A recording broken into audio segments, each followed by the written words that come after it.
everyone. Today we're going to talk about energy healing practices, what I like to also call energy hygiene, and how these practices can help you to live in a higher vibration, heal, and free yourself of energy that isn't yours. My name is Kelly. Welcome to my channel. This is your place for yoga, meditation, and manifestation. Before we get started, please remember to hit the like button, click subscribe, and turn on your notifications so that you get notified every time I post a new video. All right, let's get started and talk about what is energy hygiene. I love this term. I think it is super clear once you understand what it is. I want you to think about the fact that we all know what hygiene is, right? When we think of hygiene, we think of our physical hygiene, right? Taking a shower, brushing our teeth, doing the laundry, keeping our physical self hygienic, clean. Well, we also need to do the same thing with our energy, right? We all have energy. Everything in the universe is made up of energy. And that energy can be in a higher vibration, it can be in a lower vibration, it can be somewhere in between.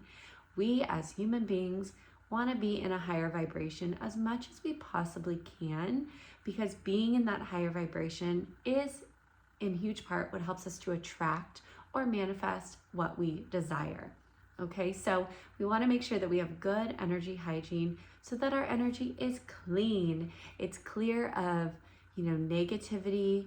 It's clear of energy that's not ours, because we can pick up other people's energy quite easily.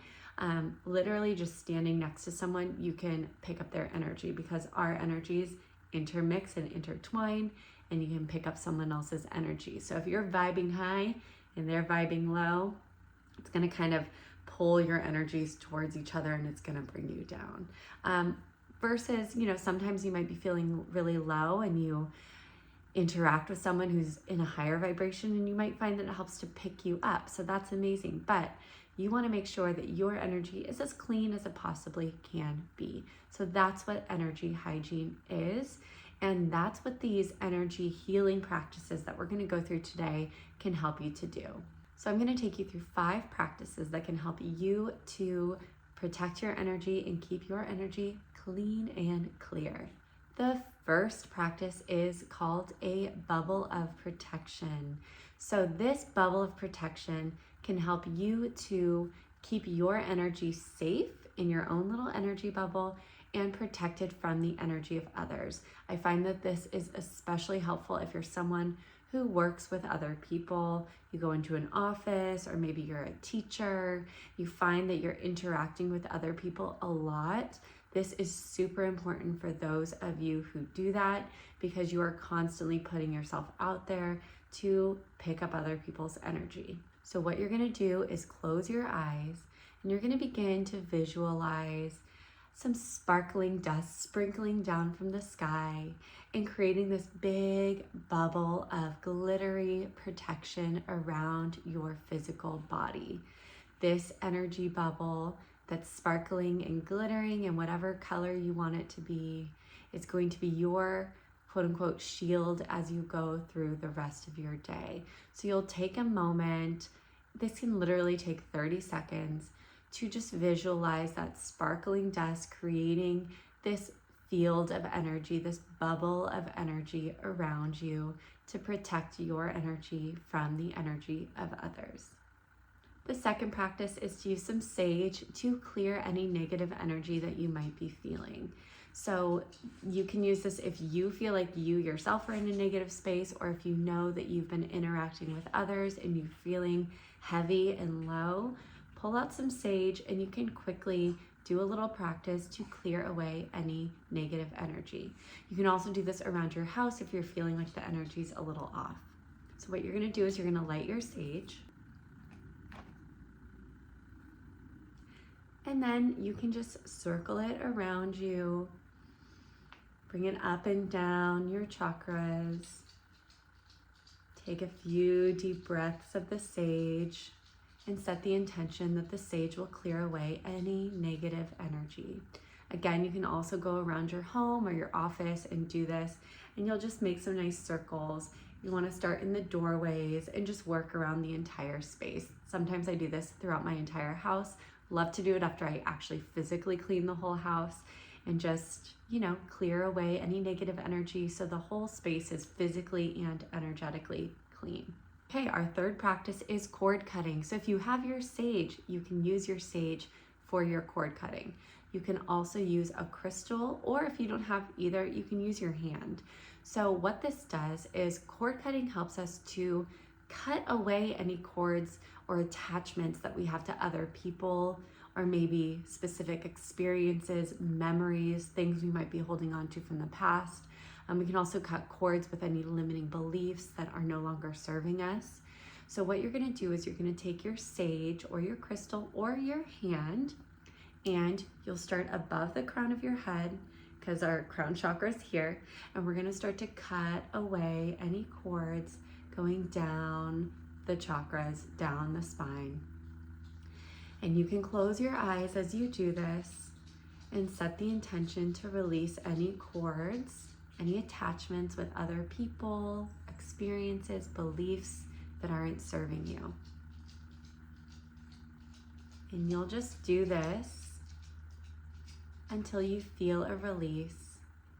Okay, you might notice that you feel a specific pull in a certain area, like maybe your heart or your throat. So once you actually feel that physical release, you'll know that the cord cutting has worked.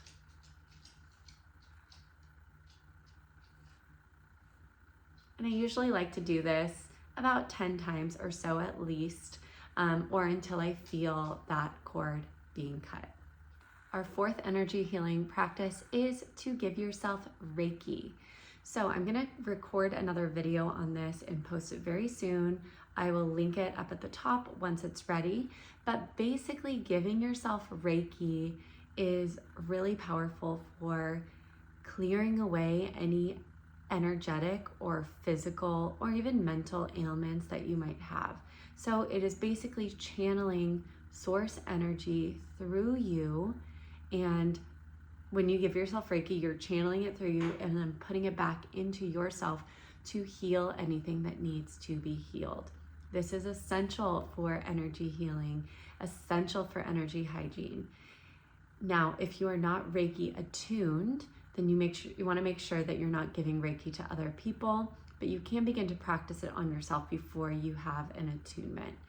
There's Reiki 1 and Reiki 2. Reiki 1 attunement helps you to open up channels to give yourself Reiki, and Reiki 2 helps you to be prepared to give Reiki to other people. So you can give yourself Reiki, and we'll do a quick practice so that you can learn how to use this for your energy hygiene. So you'll bring your palms together. You can close your eyes and begin to visualize a golden white beam of light shining down from the sky through the crown of your head. Watch this golden white light shining down flow into your heart space, and then flow from your heart down your arms and through your palms. See this golden white beam of light starting from the heavens all the way down into your heart, through your arms and through your palms. And then you can begin to rub the palms together, create a lot of heat, a lot of friction. And once you've created a lot of heat and friction, you'll slowly begin to separate the palms and see that golden white light shining through your palms. And this is a healing, loving light, healing, loving energy from source.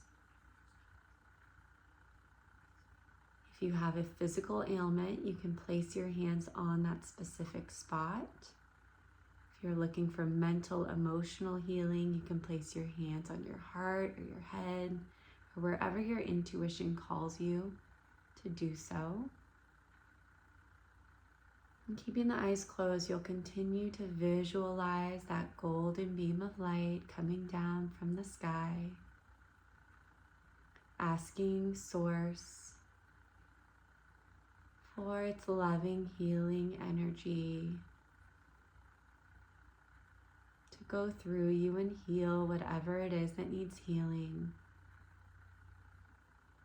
to release any negative energy, any heavy energy.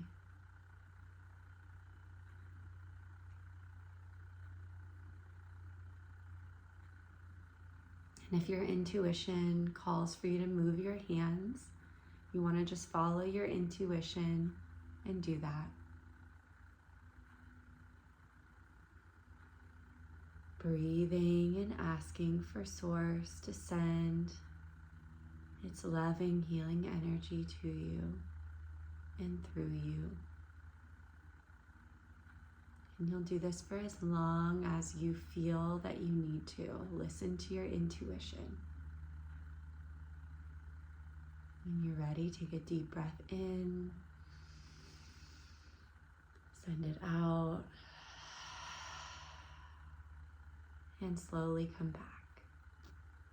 Okay, our last practice is to set boundaries and structures.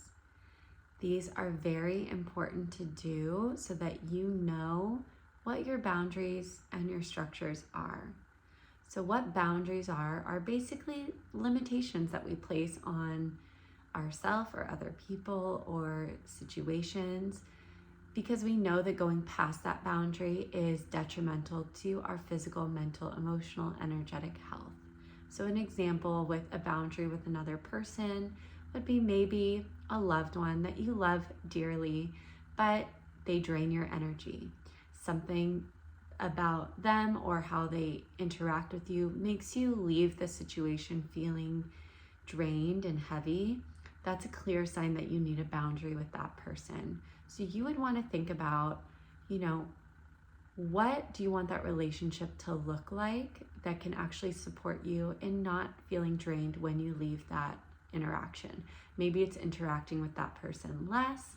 Maybe it is interacting in a specific sort of place, like maybe you only go out to eat lunch or something like that. But think about those types of people and how you want those interactions to be and how you can set a boundary that will support you not feeling energetically drained when you interact with that person, or if you interact with them at all.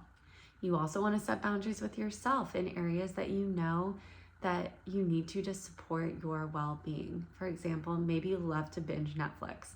You might want to set a boundary there. Doesn't mean you don't ever watch Netflix, but you have boundaries about how much you do watch, because you know that maybe it's keeps you from doing things that will actually push you in the direction that you want to go in. So things like that.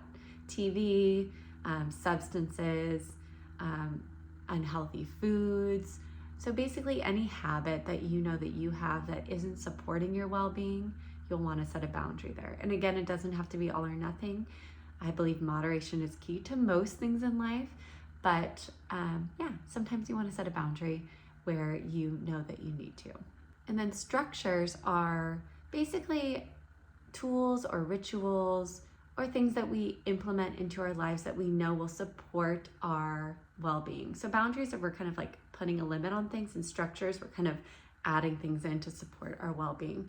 So structures would be something like meditating every morning for 10 minutes, or eating 3 healthy meals a day, or making sure that I pack my meals before I go to work in the morning so that I eat something healthy. So structures like that are things that we are implementing that are going to support us moving in the direction that we are wanting to, right? Us moving in the direction towards our dreams and our manifestations. All right, so those are the 5 techniques for energy healing, aka energy hygiene. I hope you guys found this valuable. If you did, if you specifically like any of these techniques, comment below, and please remember to hit like and hit subscribe before you go. Also, if you're wanting to join me for my Bali Magic Goddess Retreat this September 28th through October 5th, 2024, if you're watching this in the future, you can find details on that at the link below, or you can go to my website, kellycollinswellness.com, where you can also find my blog, as well as information on coaching and my online programs. All right, everyone, thanks for tuning in. I hope you're feeling wonderful, and I hope to see you back here very soon.